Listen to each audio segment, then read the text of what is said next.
Welcome to Brew House. We are so glad that you have joined us. This is a weekly podcast and videocast series. We make fun of bad coffee. We love drinking good coffee. And more importantly, we really enjoy discussing and answering the tough questions that you guys, our wonderful audience, are asking us each and every week. So look forward to you guys tuning in. Every single week, we are going to answer a different question and just give you some of our thoughts and ideas around it.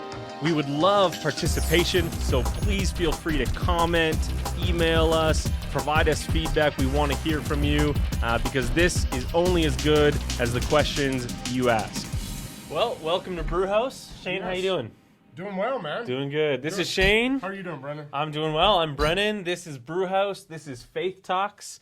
This is a large excuse for us to drink coffee. Yes, But exactly. a great reason for us to have conversation. So And we do love coffee and conversation. both of those things. If you guys have been following along with us, we have been having a blast going through a number of different questions and having fun with different coffees and different ways of making it. And hopefully you guys have been enjoying it as well. We've enjoyed most coffees. Well, that's a good distinction. Yes. We haven't enjoyed every coffee, but we've Yes. enjoyed making fun of them Yes, if we they've been have. bad. We have. So today I'm really excited. Shane, I know you're really excited. Yes. We got a really good question, which we're Yes. going to get to in a little bit. Absolutely. But today, for our coffee going experience, why don't you walk us through? Because this is a bit of a process today. Yes, for those it is. watching, they can see it. But for those listening, let's maybe give them a bit of a walkthrough. So, yes, it is a bit of a process, and I decided to kick it up a notch. This is top level this time, stuff because today. the last couple of times, you brought the Dunkin' Donuts coffee last time, and that was getting us did. going in the right direction. Okay. And I figure, you know what? We've had nasty instant coffee. We've had Yeah. nasty Folgers. You brought in some pretty good stuff from Kicking Horse? Kicking Horse. Yep. That was really good. But today I decided to take us to a primo place. If I'm not mistaken, I haven't looked at the front of this bag you brought up, but if I'm one to make assumptions here, I believe this is Rosso coffee. It is. It is Rosso coffee, as you can see, and I got it from our favorite coffee Yes. house, Euphoria, which is right off of 53rd and down around the corner. It's Right in Crowchild, off Yes. Crowchild, in Dalhousie. It's a little place called Euphoria Cafe. Great little coffee house. Yes, fantastic. And they sell Rosso coffee. And so I went in, and I actually got this today. Okay. It is a Brazilian coffee. Brazil, ooh, a nice South American blend. And the tasting notes is milk chocolate, marzipan, and roasted almonds. Wow. So I did give this a Wow. sniff because, again, coffee's a whole experience. You want to enjoy all of it. So take a whiff of that, man. Let's see. Oh, you get that. Yes. That's nice. Yes. And I'm so- excited, Shane. I'm going to be honest here. And so I even went a step further. So yes, I bought whole beans. Never buy pre-ground. Get you a good burr grinder. And so I actually hand cranked my very own burr grinder here. Hand cranked the beans. Yep. So that they wouldn't get too hot. Yep. And the oil wouldn't go away. And so we're actually today going to use an AeroPress. Okay, for those that maybe don't know, I know what an AeroPress is. Yes. I'm very excited about this. Yes. But for those that are maybe less in tune with snobby ways of making coffee, And it is, yes. what is an AeroPress? Okay, so last week you did a French press. I did, which is my favorite way of making coffee. Exactly. And this is my second favorite way of making Okay. coffee. We'll eventually get to the pour over. Okay, But an AeroPress is basically like a reverse French press. that's right. With a filter. Right. So it looks actually like a syringe, and the filter, It looks like a giant needle. It is, and I'm not really a fan of needles. Thanks for bringing that out. But it has the filter at the bottom, and the coffee sits in there. And as you're going to see, I'm going to pour the water in, let it steep for a second, do some coffee snobbery. Yes. And then I'm going to push this down into Brennan's cup, and hopefully you will enjoy I am very the excited for this. coffee. Let's do it. So the very Let's first get some thing coffee when using going. an AeroPress is the first thing you want to do Yeah. is you want to give it a little time to steep. Just make sure Just a all the little bit of grounds- water. Yes, make sure all the grounds are in there really good, and it's it's just sitting for a second, right? Right. And so anyway, so this is the part that, we will go, no. I'm not. We can get some nice Yes. music just to fill this space. So after doing that, I'm going to fill it up about halfway. Now, what I like to do with that is I like to give it a little stir. Give it a stir Okay. in different directions. Right. So what's the reasoning behind giving it a stir? What does that do? It gets all that coffee saturation going. Right. So there's no pockets of dry coffee still or anything like that. And that's important. You want it all to be saturated. Right. And so then we'll take it all the way up. And then one more time, I will actually give it a little bit of a stir. See, for those that aren't watching, an AeroPress is a bit of a process. Yes, but it will give you an amazing cup of coffee. Yes. So this is for those that maybe are a little more dedicated. If you just like to wake up at 8 o'clock every morning or 6 o'clock every morning and have coffee waiting for you in your coffee pot, this is probably not for you. This is not it. And so really, it's not hard. You just push on down, and once it's down in there, you just start squeezing real slowly. Pushes the water through the grounds, through the filter, and it gives you a very rich taste. Hopefully. Now, it will. One of the things that an AeroPress does, for those listening, for those watching, one of the reasons I love a French press is you get a lot of the oils out of a coffee bean. Yes. And the oils in coffee have a lot of flavor. They do. But it's a different type of flavor. Whereas an AeroPress, that filter, it removes a lot of the oils. So it gives it a very different taste. Now, for sake of time, too, normally you just unscrew this bottom piece and it just pops right out. That's right. Good to go for another cup, but for the sake of time, we won't do that this time. Woo. And so now we are going to give her a sniff and a taste. That smells good. It actually does smell smooth. That smells really good.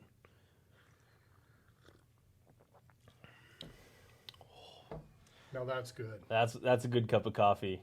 That's good. That might be the best cup of coffee we've had on Brew House so far. Yes, and that's smooth, no bitter punch. No, that's really nice. I'm going to be enjoying this the entire episode, I'll be honest. Mine's not going to last the entire episode, so. Oh, well, there you guys go. For those that maybe aren't aware of this, one of the benefits of getting Rosso coffee, or regardless of where you are, if you find a local coffee house, one of the benefits of a local coffee is they will roast the beans locally, right? In whatever town you're in usually. And so, for instance, the bag we have here of Rosso coffee, right on the back, it says roasted September 5th, 2020. Exactly. Now, why don't you explain why is there a benefit to getting coffee beans that are roasted maybe not as far out? Okay. Number one, it's fresh.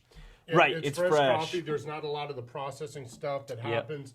So, like, personally, if I open up a bag of coffee and I see shiny beans, I know, okay, there's preservatives added in there, etc. And so I kind of like seeing a dull bean, in which this is what you'll get with that. That's right. Coffee, right? And the longer out from when a coffee bean is roasted, the more bitter it'll actually taste. Absolutely. So if you want a nice crisp, a nice bright cup of coffee that doesn't have that black tar flavor attached on the back end. Kind of like a well-known coffee house all over the world, Yes. You might be referring to Starbucks. Maybe I am. We're not gonna definitively state that. That might be. Just in case they decide to sponsor us, we don't want to disparage them too much. Exactly. Yeah. So you would get an entirely different flavor profile. There you go. With this coffee than Starbucks. The other thing that's good coffee. Is that a lot of times with these smaller roasting house coffees, local roasting houses, they also participate in what I would call better business practices. That's right. So they do a lot of fair trade. You know, they're environmentally friendly. Yep. And so I think that's really important because, you know, coffee farmers around the world are not rich people. And I think that's important.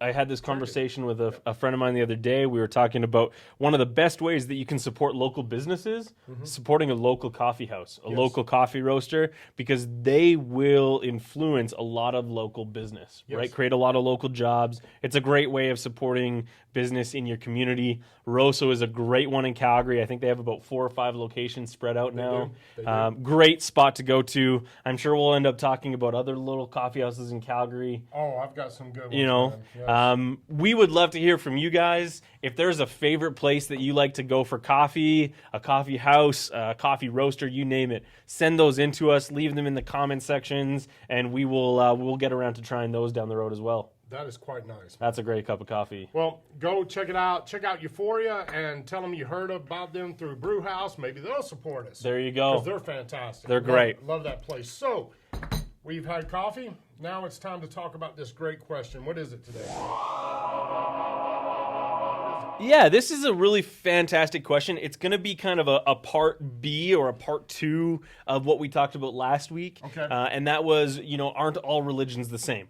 Right, so we talked about some of the ways. What was the answer that we came up with on that? We said no. Okay. Right, we don't believe that all religions are the same. There's a lot of shared aspects to various faith traditions, and if you guys are coming from different faith traditions, we hope that you were able to engage in that conversation and appreciate maybe where we came from. But today's question is for those that maybe find themselves in a faith tradition. And I would say this applies whether you're a Christian or you maybe subscribe to a different monotheistic tradition. Okay. And that is the question, is church really that important? And there's a number of ways that we can go with this question. It's a big one. That's a big one, and it's loaded. It is. So let me ask you, Shane, is church really that important? What comes to mind? Well, I guess I'm going to answer your question with a question. Can't wait. Which great counselors do that. Yes. Right? So what do you mean by church?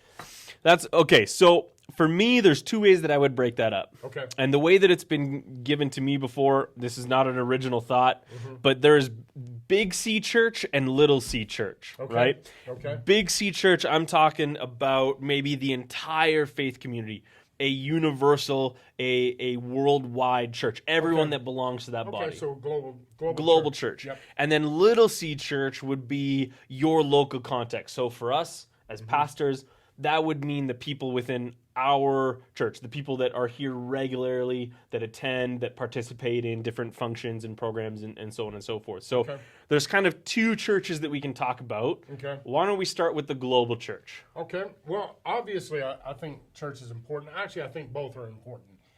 The Big C church, I think, is interesting because that one, with our beliefs and our faith in following Jesus, we believe that once we make that decision to follow Jesus, you actually become part of the Big C church. That's right. So you're part of the global church as it exists now, and you're part of the global church as it's existed in the past, right? So it's a historical, current, and future, I'm going to call it a body. That's what Scripture uses, that we use. It calls a body, right? Yep. We're part of one another. We belong in fellowship and community together. So I would say that, obviously that's important. And when you follow Jesus, you're part of that community. Now, the Little C church is, as you were saying, it's the local context. It's where people go and say, okay, I'm going to identify with this church because a lot of churches do things differently. We do different things here at Dalhousie, and ours really centers around 3 words: restore, equip, serve. That's right. So we want to help broken people because we're all broken. And we want to help them, move them towards a journey of health. Right. As that works and relates to Jesus. Some churches have different ways of doing things. They have different goals maybe. And so it's important to find a local church that you can identify with. All right? So that being set aside, both the Big C and the Little C church is important because the Big C church, again, global, universal. Yep. Little C church is local, and it's reaching out to the community in which it exists in, right? And we're also supportive of the global stuff as well. So that would be my short answer. Just the short answer. That would be my short answer. Yes, it's important. I just think it's really important for people to find a context, and I think this gets down to the heart of the question. Well, what do you mean by church? Because church, a lot of times we approach it the same way we approach everything else. Right. And we want to consume, right? The church, however, the exists. It's a unique structure, body, organization, in that it exists for people not in it yet. Right.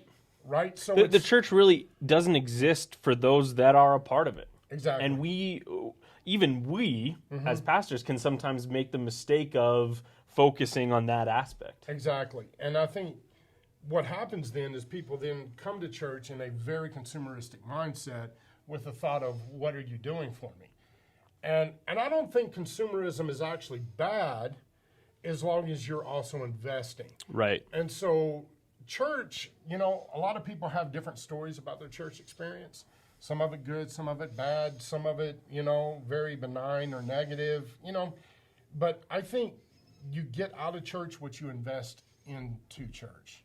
Right, and so that's a really good point. I want to stop and talk about that just really briefly. I think when this question is posed to us as leaders in a faith community, so often it is a loaded question. And part of that is people are asking, is church really a good place to be? Is church healthy? Is church going to be healthy for me? And I make no bones about it. I know you don't either. The church has made a lot of mistakes in its time. Absolutely, right? 100%. The church, when I talk about the global church as an institution, an organization, I don't agree with everything they've done. Right. I know you don't either. There's been lots of examples where our brokenness, our fallenness has impacted the mission of the church. But when people ask me this question, is it important? There's one way that I answer it, and that is it's both an individual response and a collective response. So the church is about you as an individual coming to engage with your faith as a person, right? So that's the individual response. But there's also the collective response, and we find this in faith, in our Bible. It talks about meeting together as a group. Right. And that is a core component to what Jesus himself taught.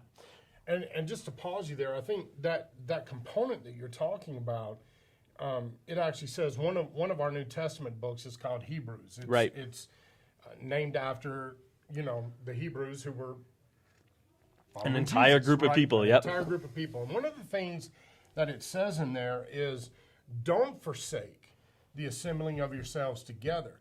And oftentimes we'll talk about that, but the power of that is actually in the verse before, where it says that we're to meet together to encourage each other to continue to do good things. Right. To continue to grow. And so that says I might be able to grow some in isolation. However, I'm not going to reach my full potential unless I'm invested in a community. And that's a huge point. We've just gone through a season of life where we have seen COVID impact the entire globe. Absolutely. So this has impacted local churches. It's impacted the global church. And one thing we've seen, regardless of where you are at with faith, is isolation is difficult. Absolutely. Isolation is not healthy. And in our counseling realm, we understand that isolation is not healthy for an individual. Right. Right? It produces a number of challenges and struggles for an individual, because I just don't believe we're meant to live that way, right? We can see societally that we are built as humans to engage with people around us. Even the most introverted people I know have struggled in some sense through isolation because they enjoy being introverted with other introverts. Yes. Right? They enjoy, maybe they don't enjoy it every day, but they still enjoy finding that place and people to connect and engage with. So is church really important? I think it's absolutely important because, like you mentioned, we can't grow to our fullest potential as individuals alone. Right. We require other people around us to move us beyond where we're at and into a new place of living, even if it's something we want. And I think we often make this mistake of, I really want to improve myself. Right. So I will get there. I have seen very, very, very few people accomplish that. Right. And I would argue no one does that by themselves. Someone, at least one other person, has helped them along their way to improve themselves. Well, it's a lifelong journey, right? And one of the things about identifying with a local church, a local fellowship, if you will, community, is that you're moving towards a common goal together. Right. So I would say it this way. Let me know if you agree with this, but church is all about being a community where inspiration to do greater good takes place. 1,000%, absolutely, 100%, totally agree with that. And I think the beauty of this, and one of our, I like to call him a philosopher, but Paul, that wrote a substantial amount of our scriptures, Yep.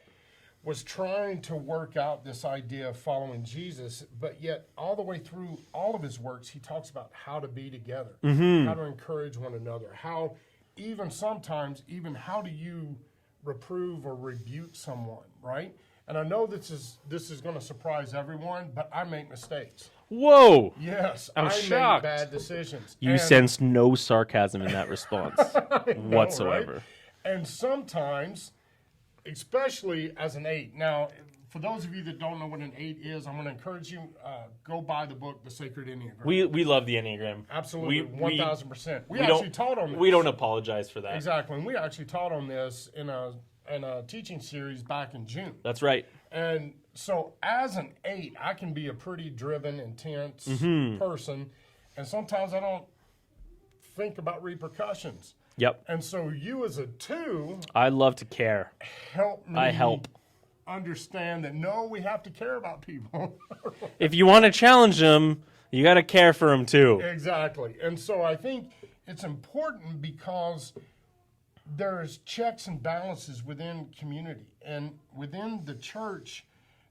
You know, you can have people say, hey, I don't know if that's the best idea, or I don't know if that's the best way to go about it, or I don't know if your attitude is right, taking us, you know, or it's going to take us in the right place. And so it gives us a chance to embrace the better part of ourselves. Well, and moving forward. so that's another key component. So I'd say the second reason why the church is really important is because it is a place where enriching relationships occurs. Yes. Okay? You know, we just talked about our Enneagram types. Our personalities are very different, but they complement each other in different ways because we've worked together. We understand where we can support and benefit each other.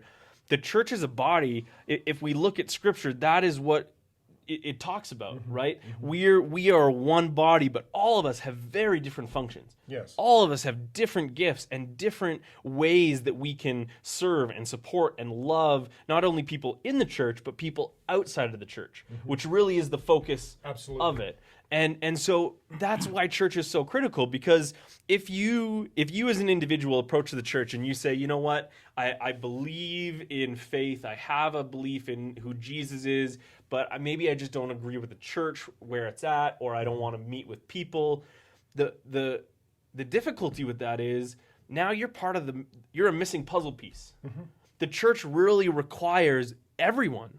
And that gets messy. It's not easy, right? But it requires all those pieces to come together in order for it to accomplish its goal. But I do think what you just said is important, and I would refer you back to the 2 weeks previous where we were talking about polarization of thought and the dangers around that and groupthink. One of the things that we're trying to do here at Dalhousie, and it is very difficult, is embrace diversity. Right. We're trying to embrace people's ideas and where they're coming from, and trying to work out our ideas, because there's not a whole lot of answers. If we're being honest, there's not a whole lot of answers. And so we're trying to work out the best ideas that we have in following Jesus, right? According to Scripture. And so we're, you know, the church has had a bad tradition of saying, if you're going to come to our church, you got to be like us, think like us, dress like us, the whole 9 yards. And which I think actually cheapens the church. Yeah. It becomes weaker. Well, it becomes so narrow in focus when you do that. You can't reach people where you're not at. And so both you and I, we would love to see a more diverse church, not just locally, but globally, where the church incorporates other ideas and other backgrounds and other viewpoints that typically for the last, 100 or so years, it just has failed to do so. Now, all of you know, we've talked about this. It should be no surprise. I'm from the U.S. Yep. I'm an American. And one of the saddest, and I mean, this is the saddest statement or statistic about the church in the U.S., is the most segregated time in the U.S., and the most segregated institution in the U.S. actually happens Sunday mornings at church. Right. Because people of color, for some odd reason, don't come together and worship in a context. In a collective environment. And I think that is so sad, because I don't believe that's what the next life, eternity, is going to be like. Now, that's an entirely different podcast. Maybe we'll get to that at some point. Exactly. But I do think that churches, and it's not just ours, there's a lot of churches now trying to figure out, how do we embrace diversity? Not just according to skin color, but socioeconomic, geographically, how do we begin to work together to make that more diverse? Yep. No, I think that's all critical. It's very apparent for both of us. We are on the same page 110% in this. Church is important. It is important for the individual. It's important for the collective. It's important for those inside and outside the church. We would struggle to find ways where the church isn't important, right? Because we do believe in it. That's not to say that it's perfect. It's full of people, and people aren't perfect. You're not perfect. I'm not perfect. Well, that's a great thing that you just said. So I'm going to follow that up with a question, because some people actually believe this. Right. That if I have to come to church, or if I go to church, I have to have my life together. Yeah. I have to have my stuff together, because I'm going to be in a group of people that have their lives figured out, and everything is like, they're just perfect. Right. Is that true? No, it shouldn't be true. I'll say this. They're going to get rid of us, right? I want to recognize and acknowledge, because, like you, I have a lot of friends that have been a part of a church and that have left. Yep. I've known people that have gone to encounter church only to leave and say they're never going to go back. And this is one of the things that, as people of leadership in a faith community, we really struggle with, right? It is difficult for us to process sometimes that people have bad church experiences, because the church is not for perfect people. Right. The church is for everyone. It is for broken people. It is for people seeking to restore themselves, to restore others. It is for people for second chances and third chances.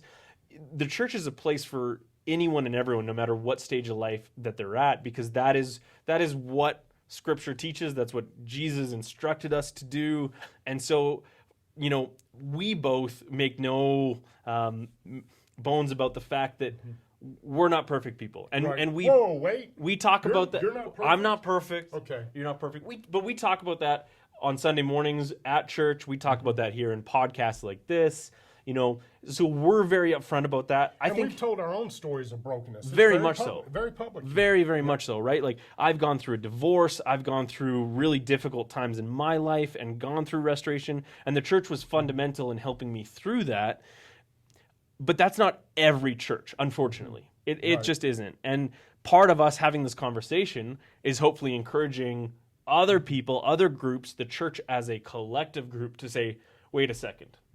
We need to be more inclusive. We need to be more accepting. We need to be more forgiving towards people and places and situations. Now, one of the things I can say, and I can say this in full confidence, I really believe this, or I wouldn't be doing this, is that I believe personally there's no other organization, period, globally, that has the potential and at its base core was created for people of brokenness to enter in and begin a lifelong journey of restoration. Right. I don't believe there's another institution that has that in its history, that this is actually our very beginnings. Right. Is, Jesus himself, who we believe is God, Jesus himself, his followers, they were pretty crazy. Actually, in Rome, first century Rome, they were the major superpower at the time. They were controlling a lot of countries, etc., and there was different bends on people's reaction to that. So Jesus, when he recruited his followers, he actually had people in his group that one of them, like Simon, this dude, He wanted to burn down everything Yep. Roman, right? And then on the polar opposite spectrum was Matthew. He was a tax collector for the Romans, and we all love tax people. We do. I love the government. Yes, absolutely. So he was considered a sympathizer.